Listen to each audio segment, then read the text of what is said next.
Pour désencombrer son garage, Christine, 49 ans, à droite, a fait appel à Elvira Petit, coach en rangement. On va préparer donc une caisse pour votre brocante, une caisse pour ce qu'on va garder et un sac poubelle pour ce qu'on va jeter. Parce que malheureusement, il y a des choses qu'on va devoir jeter. Ok? C'est celle-là. Coût de la prestation, 30 € de l'heure. Même accompagnée, difficile pour Christine de faire le deuil de certains objets. Ça aussi, j'ai du mal. C'est que les cartes en version papier, parfois, elles peuvent être utiles. Surtout quand le GPS tombe en panne. Voilà. Et encore un crève-cœur avec ses dragées de baptême. Ça, vous voulez les garder? Alors, je sais plus, là, franchement... Alors, justement, je suis là pour vous aider, Christine. Ouais, je sais. Vous en gardez un en souvenir, Ouais. comme il y en a 3, et on peut jeter les 2 autres. Ça me renvoie à 25 ans en arrière, à peu près. Donc, c'est le symbole de la vie qui passe. C'est super dur, c'est super dur. Est-ce que vous avez déjà essayé de faire ça toute seule? Non. Honnêtement, c'est très compliqué.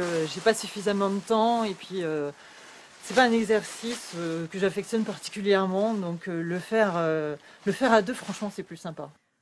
Au total, elles auront mis 3 heures à tout ranger. Accumuler des objets relève parfois de la pathologie.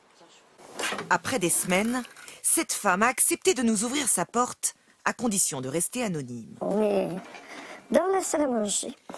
Une salle à manger qui ne ressemble plus guère qu'à un vide-grenier. Ici, des milliers d'objets accumulés au fil du temps, achetés ou parfois même récupérés dans la rue.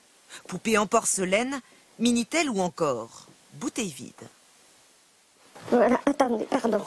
Hop, voilà, il faut enjamber. Depuis son divorce, il y a une trentaine d'années, cette femme entasse tout et n'importe quoi. Il y a de la laine, il y a des poches plastiques.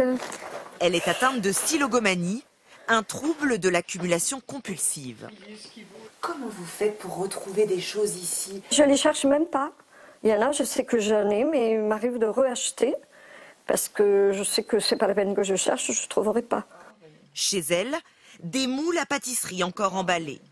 Un peu plus loin, des chaises sous plastique. Et quand on quitte la salle à manger, un couloir, lui aussi encombré. Ici, la salle de bain. Et difficile à croire, mais sous cette montagne de linge, il y a une baignoire. C'est une chambre aussi, ça c'est un lit. Où ça, le lit? On ne le voit pas. Là où il y a toutes les affaires posées. Pour elle, jeter, faire le tri, c'est au-dessus de ses forces.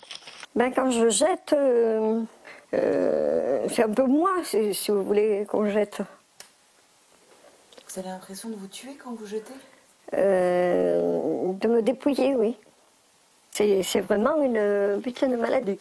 Nous avons alors tenté de jeter des objets à sa place. Le tas de livres, là, Ah non, je vais non. le mettre à la poubelle. Ah non, non, non. Parce que c'est des choses qui m'intéressent et je puise dedans. Même réaction épidermique pour ce vêtement qu'elle a depuis 12 ans et qu'elle n'a pourtant jamais porté. Qu'est-ce que ça vous fait si je le jette? Ah, si vous le jetez, non, non, j'irai le ramasser. On essaye? Qu'est-ce que vous ressentez? Je ressens de l'angoisse, je ressens le refus, la révolte, je sais pas. Jusqu'en 2013 considérée comme un TOC, la stylogomanie est désormais reconnue comme une pathologie à part entière. Pour ce psychiatre, elle serait due à un choc émotionnel. Les personnes vont rechercher à un moment donné à combler un manque affectif, soit parce qu'il y a eu la perte d'un être cher, une séparation douloureuse, un divorce. Et effectivement, cette accumulation va se faire pour compenser ça.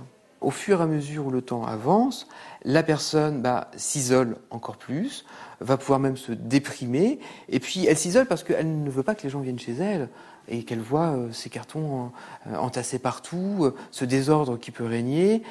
Mais cette maladie n'est pas incurable. Longtemps, Joël Fauré a gardé des milliers de Libération, son journal préféré. Voilà, donc ici, il y avait une pile de Libé qui arrivait à peu près à cette hauteur, là, voyez. Et voilà à quoi ça ressemblait. Après 30 ans de thérapie, il a enfin réussi à jeter une partie. C'était la mort dans l'âme, mais c'était le passage obligé pour entrer dans une sorte de normalité, on va dire. Mais c'était très compliqué, oui. Aujourd'hui, il lui en reste quelques centaines qu'il conserve comme un trésor.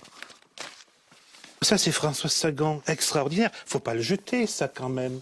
Alors, pourquoi est-ce que j'accumule autant? C'est pour éviter qu'une information capitale s'en aille, donc c'est un enjeu vital. Ces termes-là, ces 2 syllabes qui claquent comme ça, sida, qui sont imprimés, et je me vois mal jeter ce journal dans une poubelle. Pourquoi? Voilà. Pourquoi? Parce que si je jette ce journal...